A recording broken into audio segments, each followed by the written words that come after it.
There's a problem here. So we work at the edge. So we have a very fast agent that works at the edge, looks at every log, analyzes every log at scale, puts it into patterns. We're using a lot of traditional algorithms too, right? That are very fast, well proven, because we're operating at the edge at very high volumes. Put those into patterns, analyze sentiment, essentially summarize the data in a format we can that we then send up to our SaaS to analyze it further. And again, we're distilling a lot of that, right? So we're not sending up, let's say 90% of the logs we don't send up, right? We send up very small summarized patterns and sentiment information at the edge at scale.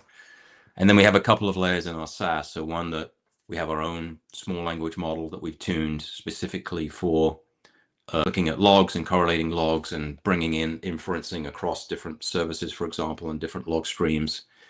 And then finally, we have an agent, our own agent, that continuously looks at this information all the time. So reviewing the patterns, reviewing the sentiment, reviewing across the whole environment, across your cluster, Kubernetes cluster or multiple clusters, to proactively identify what we call incidents. So hey, there's a problem here.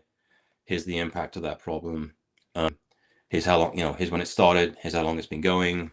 Here's a plain English explanation of it. Here's what the next steps in terms of what you need to do about it. So sort of that, I guess, exoskeleton sort of, or Iron Man suit, whatever you want to, trying to augment the person, right? Like not replace the person. But again, put it into language that the ops persona can understand and take action on. And again, with that, with all we just talked about in terms of tuning of, here's the things you really need to care about and focus on. So there's a, edge distillation, and then a couple of layers in our SaaS. It's almost like an inverted pyramid sort of, or a pyramid where a lot of data comes in the bottom. We distill it all the way to a point at the top where we give you the incident, the insight, and then communicate that to where you work, right?